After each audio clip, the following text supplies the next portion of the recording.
Good day, everybody. We're here at 124 Ossington at Bellwoods Brewery, one of Ontario's newer breweries. Been open for a year. Going to go in for a tour, get to know the people. Great beer. Going to try some of that too. But yeah, restaurant, bottle shop. Let's go inside.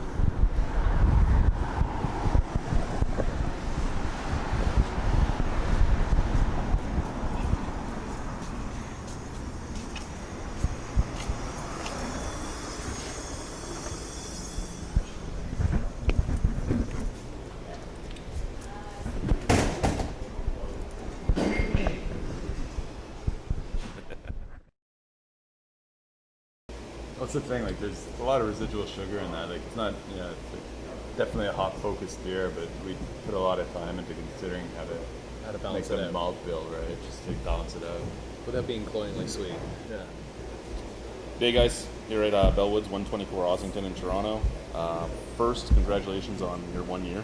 Thanks. Thank you. First question, going along with that, how do you think the beer industry has changed in your first year of business? I think we sort of, in Toronto, I think the craft beer scene's really exploded. I think we sort of reached a breaking point just sort of as we were opening. There's to the point where I think the general public's really getting involved in craft beer and really interested in craft beer. I mean, there were a lot of people into craft beer 10 years ago, but I think right now there's just a huge amount of the general public that isn't exposed to it. It's just sort of getting into craft beer that's really excited. We've had an unbelievable amount of support from not just our area, but like the whole GTA, and it was a bit surprising actually.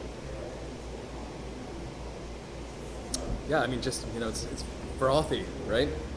It's seems to be accelerating in its popularity.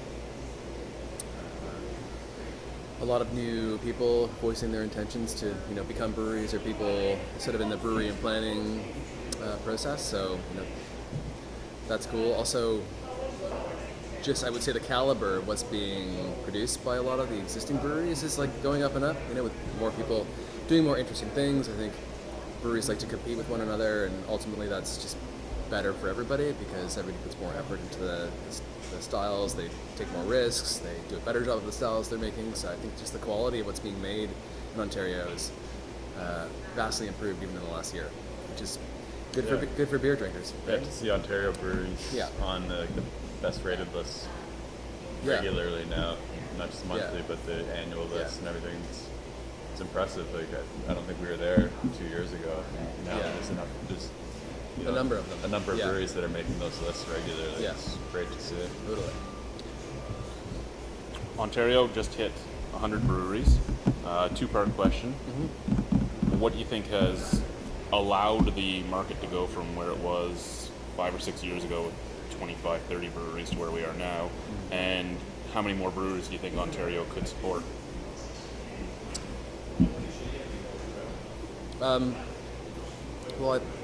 For the first part of the question, I would say my sense is that it's we're in a transition at the moment, right? So there are a lot of I don't know the whole list of the 100 breweries, but I suspect not all of them are necessarily producing at the same level as. There are a lot of nano breweries in there, I guess, and just small contract breweries that really are just sort of testing the waters and coming out with new products. So 100 sounds like a lot, but contract breweries are included in that as well. Exactly. Yeah, contract and nano are in that list. So that's looped in, like cool. How many breweries does cool represent? Yeah. They have the brand new one coming there too now, Bamboo. Yeah, but I mean they only have a certain total capacity, so if they're not putting out one beer, it's another. So, I mean the numbers are a little bit deceiving, I think. We have 100 brands basically. Yeah, 100. Yeah, it's a really important distinction because there haven't actually been very many physically constructed licensed manufacturing facilities, but there are a lot of brands, and there's a big difference there. And then on to the second question, it's a huge market, right? So I mean, if more and more people are getting interested in craft beer, there's a lot of capacity, and if you're talking about nano breweries that are only producing 300 or 400 hex in a year or far less than that, well, I mean you could have many as long as they're able to continue to sell their products. that will just be a function of whether or not the consumer likes what's being produced. What do you think is one of the keys to success as a upstart brewery? Quality. I think as long as the quality's there, I think people are receptive. I think, to whatever, as far as one can go. I think one should put out as good a product as possible above everything else. And I mean, people, we put out a lot of styles that people aren't necessarily exposed to, like, especially, we get a lot of people come to our restaurant, for example, that aren't exposed to craft beer, and so then they come here and, we're presenting to them 8 to 10 different styles of beers that, maybe they've had 1 or 2 of them. I'm digressing. What was the original question? Keys to success for an upstart. You're going on the quality. I think regardless of what style you put out, I think if you really take pride in it, I think there's an audience for that. Like, there's plenty of Belgian breweries that produce the same amount of beers that we, the same amount of product that we do, but they export. There's that market that can support it. I think and they're surviving because they're doing their thing really, really well. Not to take a line from Steve myself. I think the important thing is to really, focus on doing something really well. People are receptive to it. Yeah. For longevity as well, doing something that's high quality. I mean, branding's very important. I mean, I'm not belittling branding and the marketing, efforts of breweries, and that is important. I think that ultimately, people are very receptive to, branding, and so that's important. But like, if there's no quality behind that, it's not sustainable. It won't last. Yeah. Now, looking at your beer list and talking to you both, I already know the answer to this, but I still have to ask it. When you're brewing beers, are you brewing beers that you want to drink and you think others would want to drink, or are you going the safe route? We brew beers that we want to drink. Yeah, I mean, and sometimes we get inspired by something that another brewery has produced, and I think that's what happens with every brewer and with every good brewery out there. Like, they get inspired by things that they drink that are produced by others, and they think, wow, this is amazing. Yeah, we're not inventing anything here. Yeah, we're drawing on the experiences and products of every other brewery in the world, and we drink a lot of other beers and enjoy many other beers from around the world and draw on that and take what we like from it. And you're willing to experiment with something that might not go over all that well, such as the thing we were talking about off camera. Yeah, totally. Yeah. What were we talking about? Yeah. Oh, right, The meat thing. Yeah. Oh, I didn't know that was off camera. It could be on camera. Yeah, that's fine. No, I mean, we play around a lot.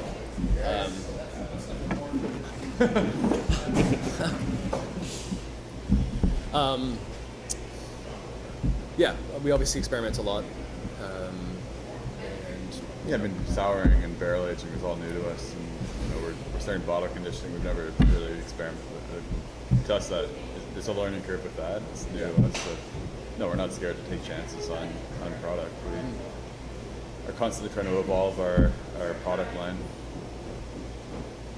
Talking about barrel aging, do you ever think anyone, and having your IPAs, it might be doable too, do you think anyone will ever do a full-on traditional IPA? In what sense?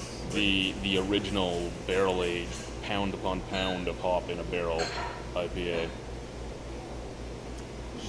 Yeah, I'm sure someone will. Sure.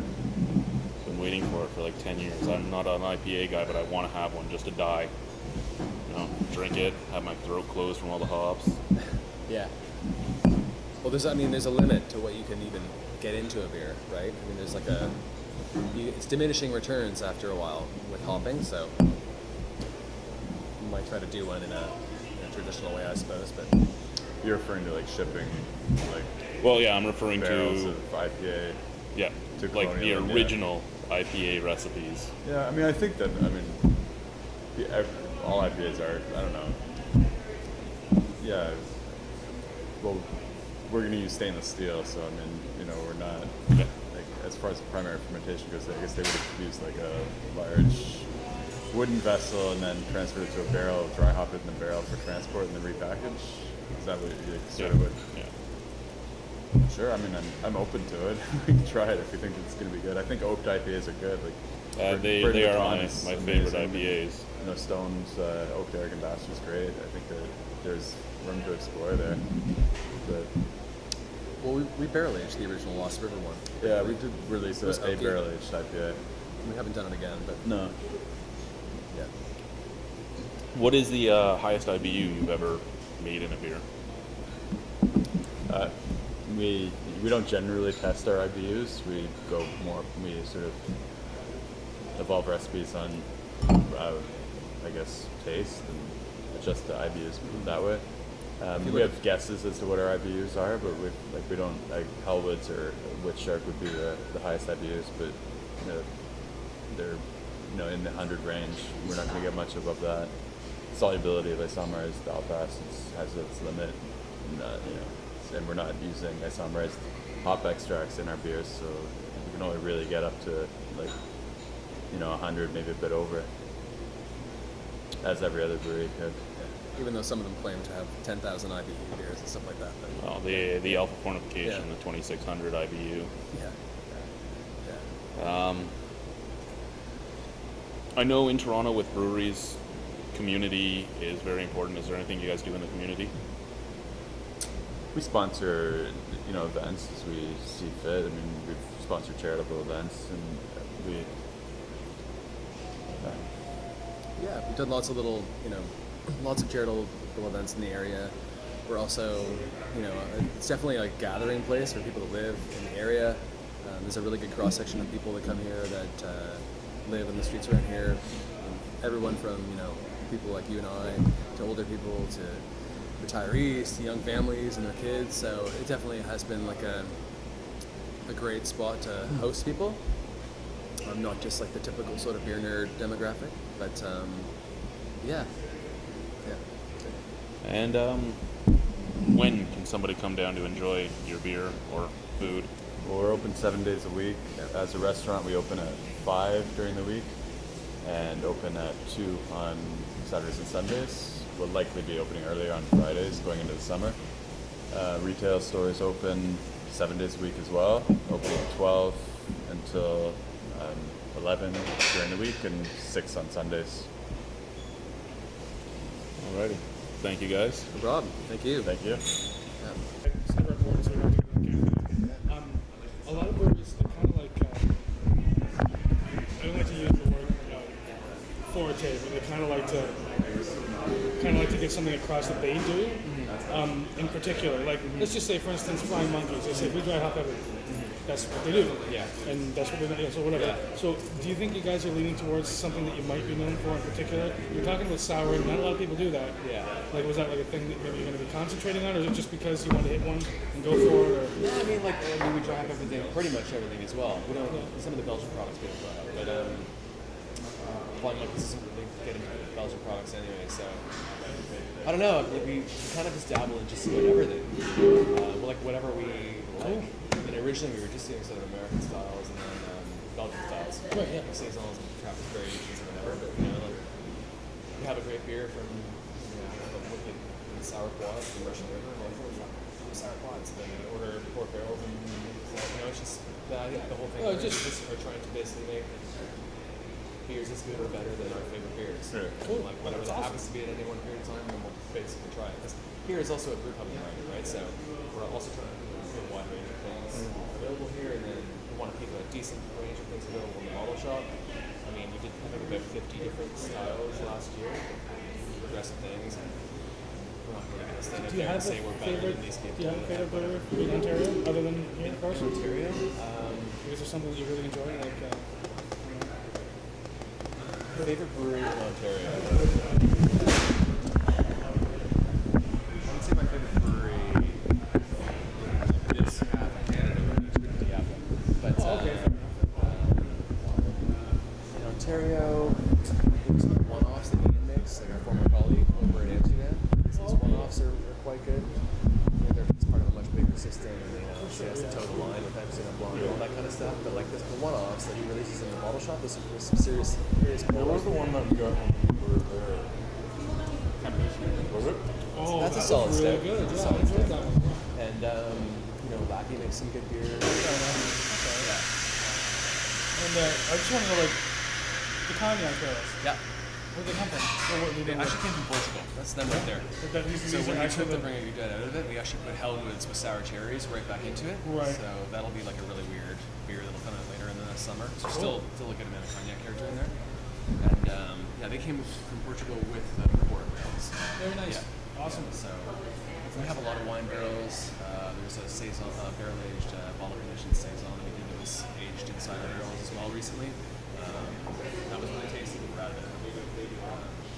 I really like saisons a lot, especially in the summertime. I really like that style. It's a really diverse style as well. Like, you know, more so than something is like documented and categorized as like the IPA or the American IPA. Like saisons are pretty. You know, some of them are funky, some of them are tart, some of them are like. Yeah, I've had some that I just love and some that are just I would never touch again. Yeah, totally. It's all over the map with the saison. Yeah. So. Fun. Yeah. The crapshoot, roll the dice, pop one open, see what happens. It's good. What's your thought on IPAs? Because personally, for myself, I'm feeling they're just a big trend. Like, it's not that they're a bad beer, but they just seem like a giant trend right now. Like the craft brew's lowest common denominator beer, because every brewery will start with one. Absolutely. Usually. Yeah.